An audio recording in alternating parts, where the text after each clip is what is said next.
વડાપ્રધાન નરેન્દ્ર મોદી 2 દિવસના ગુજરાતમાં પ્રવાસે છે અને ગુજરાતનો રાજકીય માહોલ ગરમાયો છે. મંત્રીમંડળમાં જે વિસ્તરણની વાત છે તેની પણ અત્યારે ખાસી એવી ચર્ચા થઈ રહી છે. આ પૂરા વિષય અંગે વરિષ્ઠ પત્રકાર પ્રશાંત દયાળ શું કહે છે તે વિશે તેમની સાથે ચર્ચા કરીશું ને જાણીશું ગુજરાતનો રાજકીય માહોલમાં ઇનસાઇડ વાતો શું છે. પ્રશાંતભાઈ, વડાપ્રધાન નરેન્દ્ર મોદી આવ્યા છે, એના પહેલાં થોડા વખત પહેલાં અમિત શાહ આવ્યા હતા, એટલે રાજ્યમાં જે વિસ્તરણ થવાનું છે મંત્રીમંડળનું એવી વાત ઘણા વખતથી ચર્ચાઈ રહી છે. તો શું છે આખો રાજકીય માહોલ અત્યારે, શું બની શકે છે? કિરણ, આખી ઘટનાને જરા વિસ્તારથી સમજવી પડશે કે નરેન્દ્ર મોદી 2014માં વડાપ્રધાન થયા પછી જે ફેરફારો ગુજરાતના રાજકારણમાં થયા છે, નરેન્દ્રભાઈ ગયા પછી એમનો પદભાર, મુખ્યમંત્રીનો પદભાર આનંદીબેનને સોંપવામાં આવ્યો. આનંદીબેન અને જે અમિત શાહના સંબંધો છે એ પહેલાંથી લઈને આજે પણ દુશ્મનાવટ છે એવું નહીં કહું, પણ દોસ્તી પણ નથી. અચ્છા. એટલે સ્વાભાવિક છે કે અમિતભાઈ આનંદીબેન મુખ્યમંત્રી થાય એ પસંદ ન કરે, પણ આનંદીબેનના મુખ્યમંત્રી કાળમાં આનંદીબેન જે રીતના વહીવટ ઉપર એમની પકડ હતી, લોકોના પ્રશ્નોને સમજતા હતા, કારણ કે લાંબો સમય મંત્રીમંડળમાં રહ્યા હતા અને તેમની પકડ પણ ખૂબ હતી. પણ એક પર્સ્પેક્ટિવ ઊભો કરી દેવામાં આવ્યો આનંદીબેનની સરકારમાં કે વ્યાપક પ્રમાણમાં ભ્રષ્ટાચાર થઈ રહ્યો છે, પાછલા બારણે સરકાર ચાલે છે, વગેરે વગેરે. અને પછી આનંદીબેનને 75 વર્ષ થયા છે ગ્રાઉન્ડ ઉપર, એમને એવું કહેવામાં આવ્યું કે હવે તમે રાજીનામું આપો. એ પછી રાજીનામું આપે છે અને પછી મુખ્યમંત્રી તરીકે આવે છે વિજય રૂપાણી. વિજય રૂપાણીની સરકાર ચાલી રહી હતી અને ટ્રબલ શૂટર, એમની સરકારમાં જે ટ્રબલ શૂટર હતા એ પ્રદીપસિંહ જાડેજા હતા. ઘણા બધા પ્રશ્નો સરકાર ચલાવતા હોય ત્યારે આવે, પ્રદીપસિંહ જાડેજા એમને ટ્રબલ શૂટર હતા. પણ એક તબક્કો એવો આવ્યો કે એક એવો માહોલ ઊભો થયો કે પ્રદીપસિંહ જાડેજા છે એ સીધા અમિત શાહના સંપર્કમાં છે, એના કારણે એ વિજય રૂપાણી કરતાં પણ વધારે શક્તિશાળી થઈ રહ્યા છે. અને થઈ રહ્યા છે કે નથી થઈ રહ્યા જુદો પ્રશ્ન હતો, પણ એનો જે લાભ લેવાનો હતો પ્રત્યક્ષ કે પરોક્ષ રીતે એ પ્રદીપસિંહે સારી રીતના લીધો. અને પછી અચાનક આખા દેશમાં ક્યાંય એવું થયું નથી કે એક દિવસ આખી સરકાર બદલી નાખવામાં આવે છે મુખ્યમંત્રી સાથે, મંત્રીમંડળનું વિસ્તરણ થાય સામાન્ય રીતે, અથવા જ્યારે ચૂંટણી આવે ત્યારે નવી સરકાર બને અથવા નવા મુખ્યમંત્રી આવે, પણ વર્તમાન સરકારને આખી બદલી નાખે એવો આ પહેલો બનાવ હતો. એમની પર વિજય રૂપાણી ઉપર એવો એક આરોપ થઈ રહ્યો હતો પાર્ટીમાંથી કે વિજયભાઈ સરકાર નથી ચલાવતા, કિચન કેબિનેટ છે એમની, એ સરકાર ચલાવે છે.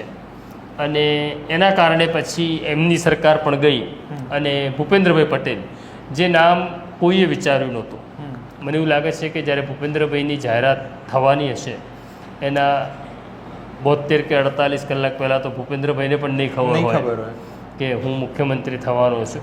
ભાજપની અને નરેન્દ્ર મોદીની એક ખાસિયત છે, એમને તમારા અનુમાનો ખોટા પાડવા એમને ગમે છે.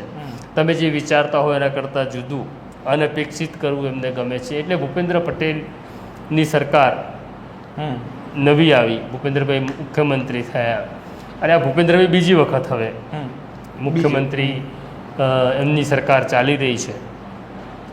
જ્યારે 22ની અંદર ચૂંટણી પૂરી થઈ ત્યારે CR પાટીલ નેતૃત્વમાં પ્રદેશમાં અને મુખ્યમંત્રી તરીકે ભૂપેન્દ્રભાઈ હતા અને 156 બેઠકો આવી અને બાકીના જે તોડી લાવ્યા વધારાનો માલ કોંગ્રેસમાંથી એ જુદો છે. હવેની જે સ્થિતિ છે એ એવું છે કે ઘણા બધાને કોંગ્રેસમાંથી લઈ આવે, દિગ્ગજ નેતાઓને લાવ્યા, જેમાં અર્જુનભાઈ છે, અર્જુન મોઢવાડિયા છે, CJ ચાવડા છે. આ નેતાઓ કોંગ્રેસ છોડીને આટલા વર્ષની એમની એક વિચારધારા, એક વફાદારી એ છોડીને આવ્યા હોય ત્યારે કંઈક તો નક્કી થયું હોય, જેને બીજા શબ્દોમાં કહીએ શું આપશો એ ભાષામાં. તો ત્યારે એવું હતું કે 22ની ચૂંટણી થશે, એમાં એમને સરકારમાં સમાવિષ્ટ કરવામાં આવે, કારણ કે એ લોકો તો, પણ એવું કંઈ થયું નથી હજી સુધી. લાંબો સમય થઈ ગયો, ભૂપેન્દ્ર પટેલની સરકારને લગભગ હવે 2.5 વર્ષ જેવું થયું છે બીજી વખત, પણ હજી મંત્રીમંડળનું વિસ્તરણ થતું નથી. અને હું અર્જુનભાઈ જ્યારે મળે છે ત્યારે અર્જુનભાઈને કહું છું કે તમે મંત્રી થવા માટે જે જબ્બા સીવડાવ્યા હશે એ પણ હવે કદાચ જૂના થઈ ગયા હશે, એટલે નવા જબ્બા સીવડાવવા પડે એવી સ્થિતિ નિર્માણ થઈ છે. તો હજી વિસ્તરણ થતું નથી, એટલે વિસ્તરણ લંબાયા કરે છે. એક પછી એક ઘટનાઓ એવી ઘટતી ગઈ. છેલ્લે સર્જિકલ સ્ટ્રાઇકવાળો જે મામલો આવ્યો એના કારણે વધારે લંબાયો. હવે એવી શક્યતા છે નરેન્દ્ર મોદી તો અમિતભાઈનું તો ફ્રિકવન્ટ અહીંયા વિઝિટ હોય છે, અને કોઈ એવું માનતું હોય કે ન માનતું હોય, પણ જે ગુજરાતના મહત્ત્વના નિર્ણય છે એ નીતિ વિષયક નિર્ણય હોય કે પછી મંત્રીમંડળમાં કોને લેવા, કોને પડતા મૂકવા, કયા આઈએએસ કયા આઈપીએસને મહત્ત્વની જગ્યા ઉપર પોસ્ટિંગ આપવું, ખાસ કરી કમિશનરેટ એરિયા છે કે અમુક કલેક્ટરેટ છે કે રેવન્યુ છે, ફાઇનાન્સ છે, શહેરી વિકાસ છે, આવા બધા નિર્ણયો અમિતભાઈને પૂછ્યા વગર નથી લેવાતા. એના કારણે ઘણી વખત એવું થાય કે અત્યારે નરેન્દ્ર મોદી કે અમિત શાહની પ્રાયોરિટી બીજી હોય દેશની અંદર, ત્યારે એક નિર્ણય એમની પાસે ન જાય લેવામાં મોકલવામાં આવે ત્યારે એમને સમય ન હોય, એના કારણે વિલંબ થયા કરે. ગુજરાતમાં હવે પ્રમુખ પણ મૂકવાના બાકી છે, કારણ કે CR પાટીલ હવે કેન્દ્રમાં મંત્રી પણ થઈ ગયા છે. હવે જે હું એવું કહીશ કે જે ઇમ્પ્રેશન આવી રહી છે પાર્ટી તરફથી કે હવે ઘણા બધા ફેરફારોની શક્યતા છે. પહેલાં પ્રમુખ નવા આવે એવી શક્યતા છે. પ્રમુખમાં પણ અનપેક્ષિત જ આવશે, મહિલા પણ આવી શકે એવી શક્યતા એટલા માટે છે કે આજ સુધી કોઈ દિવસ ભારતીય જનતા પાર્ટી પ્રદેશ પ્રમુખ તરીકે મહિલાને નથી મૂક્યા, એટલે કોઈ મહિલાની એપોઇન્ટમેન્ટ થાય એવી શક્યતા પૂરી છે.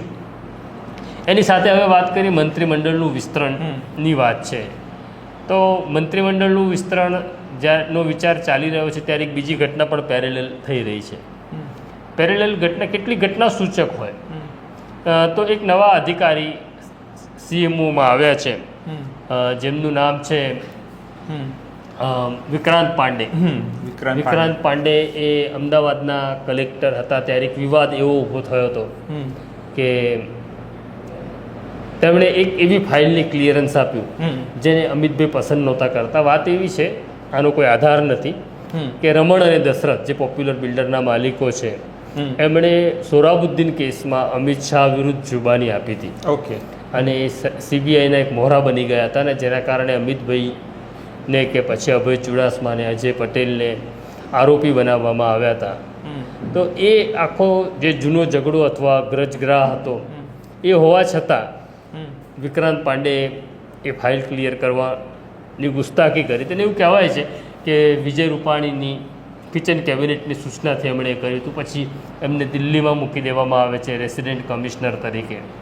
લાંબો સમય ત્યાં રહ્યા, અમિતભાઈ પણ ત્યાં છે, એટલે શક્ય છે કે જે કંઈ સંવાદ કરવાનો હશે એ કર્યો છે.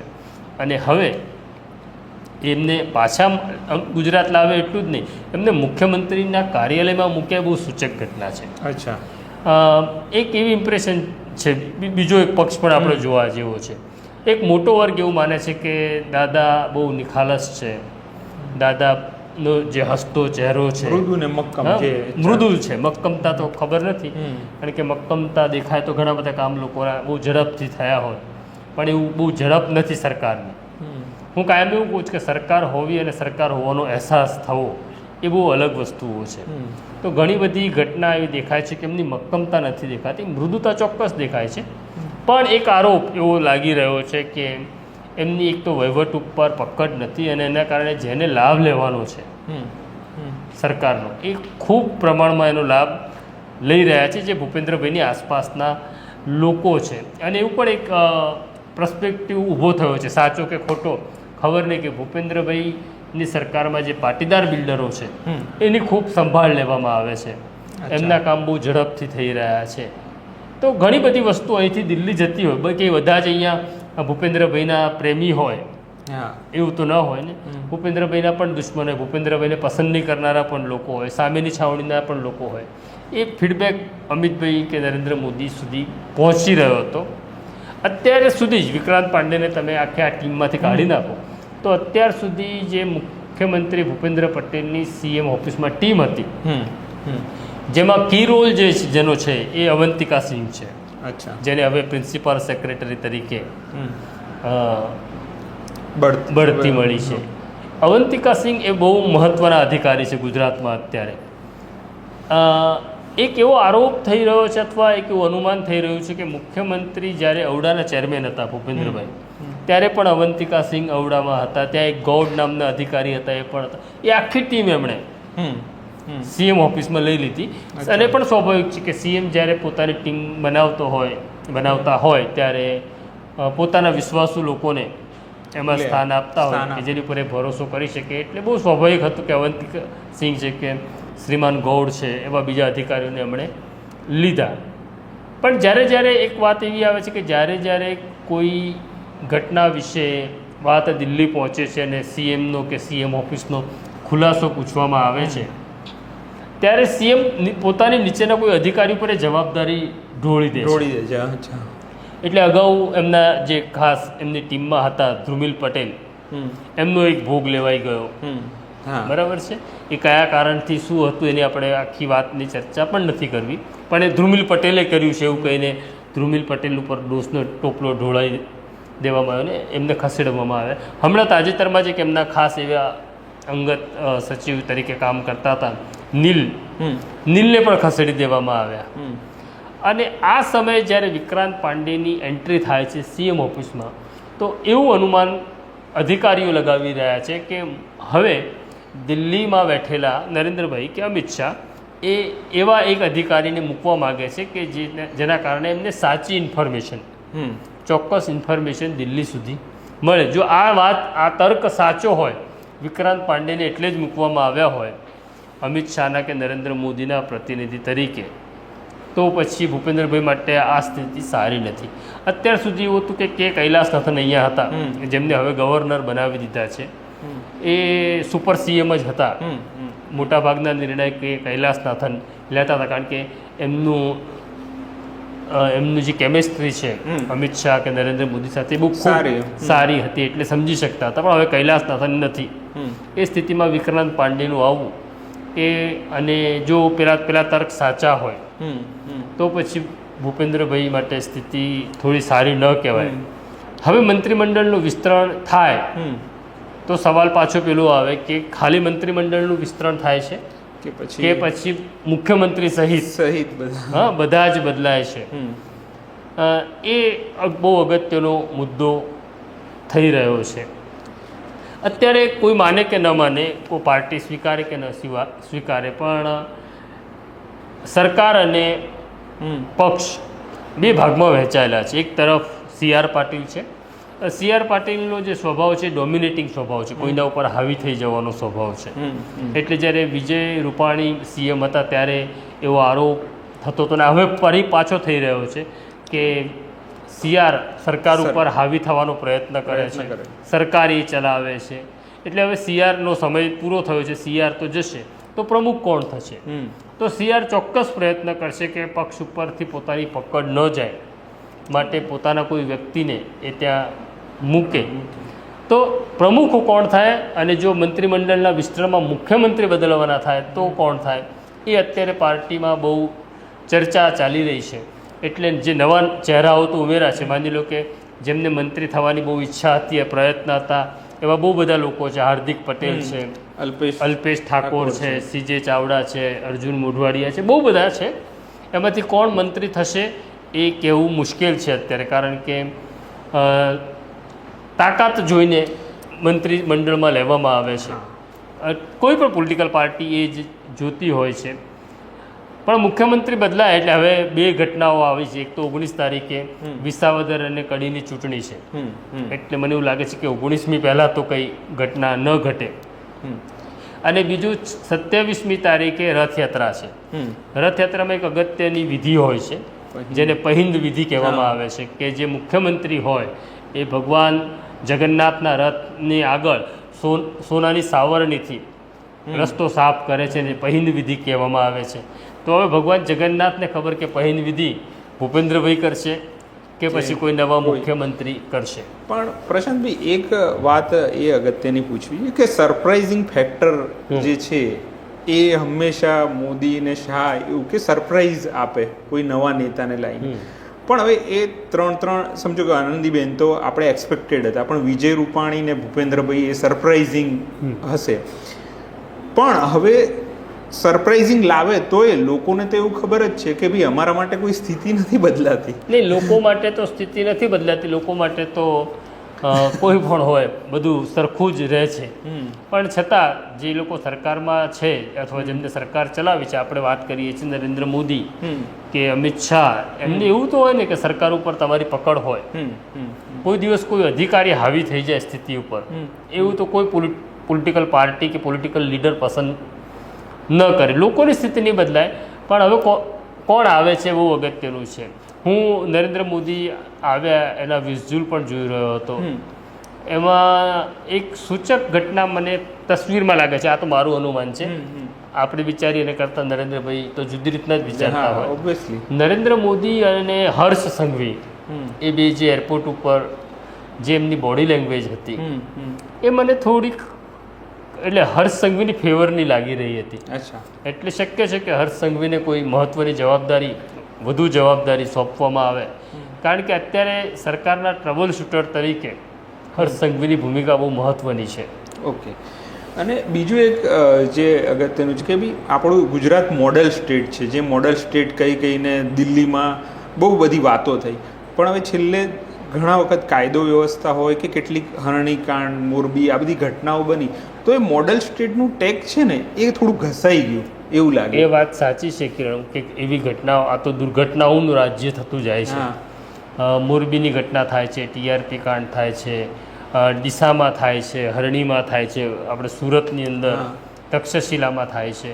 આ બધી ઘટનાઓ બહુ શરમજનક અને ગુજરાત સરકાર માટે, ગુજરાતના લોકો માટે કલંકરૂપ અને ડરામણી છે કે તંત્ર બહુ જ ખાડે ગયું એવી સ્થિતિ નિર્માણ થઈ છે. એટલે જે નરેન્દ્ર મોદી જે ગુજરાત મોડેલની વાત કરતા હતા એ ચોક્કસ નીચલા પગથિયે તો ઉતરી જ ગયું છે, એને ફરી રિવાઇવ કરવા માટે. એટલા માટે આ વિસ્તરણ કે વિસ્તરણ છે કે નવી જે કંઈ એમ એ કસરત બતાવે. કારણ કે આપણને પૂછીને કે ભૂપેન્દ્રભાઈને રાખવા કે બદલવા કે અર્જુનભાઈને લેવા, એવું તો આપણને પૂછીને તો પ્રજાનો કામ તો મત આપ્યા પછી પ્રજાએ ભૂલી જવાનું હોય છે. અને બીજો એક સવાલ એ છે કે આ જ્યારે આવી કોઈ ઘટના બને છે ત્યારે ચૂંટાયેલા પ્રતિનિધિને કઠેરામાં નથી મૂકવામાં આવતા, કઠેરામાં મુકાય છે હવે અધિકારીઓ. એ ટ્રેન્ડ હવે બધા એમાં જોવા મળી રહ્યો છે. નહીં, આમાં તો એટલે ભૂલ તો અધિકારીઓની છે ને. તમે IAS છો, IPS છો, તો તમે જે કંઈ અભ્યાસ કર્યો છે, બહુ સ્વાભાવિક છે કે પોલિટિકલ માણસ કરતાં તમારો અભ્યાસ વધારે છે પરિસ્થિતિને સમજવાનો. તો જ્યારે પોલિટિકલ લીડર તમને કોઈ કામ ચીંધે ને જે નિયમમાં નથી, નિયમ બહાર છે અથવા રાજ્યના લોકોના હિતમાં નથી, એવું કામ કરવાની એમણે ના પાડવી જોઈએ ને. જો તમે ના નથી પાડતા તો ચોક્કસ તમારી જ જવાબદારી છે. અને બીજો એક સવાલ એ છે કે પ્રદેશ પ્રમુખ હજુ ઘણા વખતથી નથી આવી રહ્યા. આ ચર્ચા બી બહુ વખતથી ચાલી રહી છે કે ભાઈ રાજકીય આપણા ત્યાં બધા વિસ્તરણ થશે, તો એમાં વહીવટતંત્ર છે એ અસમંજસમાં હોય, એ અસ્પષ્ટ હોય. આમાં એવું છે કે આ લાંબો વખત ચલાવી ના શકે, પણ ચાલી રહ્યું. આમાં એવું છે કે વહીવટમાં જે લોકો અધિકારીઓ છે એમને તો બહુ મજા પડે છે ને. આ સ્થિતિ કોઈ પણ અમલદારો માટે બહુ સારી છે. બરાબર છે. અને બીજું કે મુખ્યમંત્રી બદલાશે નહીં બદલાય, પ્રદેશ પ્રમુખ કોણ થશે, તો એની ચર્ચા આપણા જેવા 200-500 લોકો જ કરે છે. બાકી પ્રજાને તો કોઈ ફેર પડતો નથી, કાર્યકરને કોઈ ફેર પડતો નથી. કાર્યકર હશે એને તો જે આવે એના માટે ભારત માતા કી જય લઈ બોલીને ધ્વજ લઈને નીકળી પડવાનું છે. તો વહીવટી તંત્રને ચોક્કસ મજા પડે છે, કારણ કે જ્યારે તમારી પકડ ન હોય ત્યારે અધિકારીઓ બેફામ બનીને કામ કરતા હોય છે, તમારા આદેશ ન માને, તમારી અવગણના કરે. એવું થઈ જ રહ્યું છે અત્યારે, એમાં કોઈ નવું નથી. અને છેલ્લો સવાલ કે અત્યારે ગુજરાતનો કંટ્રોલ જે છે એ આમ શું લાગે છે, વડાપ્રધાન નરેન્દ્ર મોદી આનું ધ્યાન રાખતા હશે કે અમિત શાહ રાખતા હશે? જનરલ સવાલ છે. નરેન્દ્રભાઈ પાસે તો અત્યારે પ્રાયોરિટી ન હોય. આખો દેશ જે વડાપ્રધાનને જોવાનો હોય, અને અમિત શાહ પાસે પણ એ પ્રાયોરિટી ન હોય, છતાં પણ એક પેલો લગાવ હોય પોતાના મધર સ્ટેટ સાથેનો, કે તમે જ્યાંથી તમારો ઉદ્ભવ સ્થાન છે એ રાજ્ય સાથે, તમારા વતન સાથે તમારો લગાવ હોય, એટલે સમય મળે ત્યારે. અને આમાં એવું પણ નથી કે કોઈનો ક્લાર્ક બદલવો છે તો કે અમિતભાઈ નક્કી કરતા હોય. બહુ મોટા નિર્ણયો હોય, બહુ મોટા નિર્ણય હોય ત્યારે જ અમિતભાઈ પડતા હોય. અને એવું પણ થાય બહુ મોટા નિર્ણય વિશે તમે પૂછવા જાઓ, મને તો એવું લાગે છે કે નરેન્દ્રભાઈ જ્યારથી વડાપ્રધાન થયા અને પછી જે કોઈ મુખ્યમંત્રી આવ્યા પછી આનંદીબેનના કિસ્સામાં હું એવું ચોક્કસ કહીશ કે એ દિલ્હી શું કહેશે એની રાહ નહોતા જોતા, એમને શું નિર્ણય કરવાનો છે મુખ્યમંત્રી તરીકે એ કરતા હતા. પણ વિજય રૂપાણી અને ભૂપેન્દ્રભાઈ સતત દિલ્હી તરફ નજર રાખીને બેઠા હોય છે કે અમારું મૂલ્યાંકન દિલ્હી શું કરશે, એના આધારે જ્યારે કામ માણસ કરવા લાગે. અને બીજું કે હું મુખ્યમંત્રી છું તો મારી આ જવાબદારી છે, મારે આ કરવાનું છે. પણ હું એવું માનવા લાગુ કે મુખ્યમંત્રીની ખુરશી મને ઉપકાર કરીને મળી છે, હું મુખ્યમંત્રી કોઈના ઉપકારને કારણે થયો છું તો ચોક્કસ પછી એની અસર કામ પર પડવાની છે. એક તર્ક એવો પણ છે મુખ્યમંત્રી માટે, જે મુખ્યમંત્રીના નજીકના લોકો કહે છે અને મુખ્યમંત્રી પણ કદાચ એવું કહેતા હશે કે મુખ્યમંત્રી જે રીતના ઈશ્વરમાં શ્રદ્ધા રાખે છે એટલે એમને મુખ્યમંત્રી થવાનો પણ આનંદ નથી અને મુખ્યમંત્રી નહીં રહે તો એનું દુઃખ પણ નથી, આવું ભૂપેન્દ્રભાઈ કહેતા હોય છે અને એમના નજીકના લોકો પણ આવું માને છે. પણ એમને આનંદ થાય કે જાય ત્યારે દુઃખ ન થાય એ વાત સાચી, પણ લોકોના જીવનમાં તો સારું થવું જોઈએ ને, એ તો એમની પ્રાથમિકતા છે. બરાબર છે, લોકો સલામત રહેવા જોઈએ, લોકોને કોઈ કરડે નહીં, સામાન્ય માણસનું કામ થવું જોઈએ, આ તો એમની પ્રાથમિકતા છે. એમની ખુશી કે એમનો પેલો નિર્લિપ્ત ભાવ એ કઈ રાજ્યના હિતમાં તો છે નહીં ને. તો પ્રશાંતભાઈ, અત્યારે જે ગુજરાતનો જે પૂરેપૂરો રાજકીય માહોલ છે એ આપણી સમક્ષ મૂકી આપ્યો અને વિસ્તરણમાં હવે શું કંઈ ભવિષ્યમાં જે કંઈ થવાનું છે તેની એક ચિત્ર તમને સમજાયું હશે. તો આ પ્રકારના ન્યૂઝ લઈને અમે નવજીવનમાં હંમેશા આવતા રહીશું. નમસ્કાર. વૈષ્ણવજન તો તેને કહીએ જે પીડ પરાઈ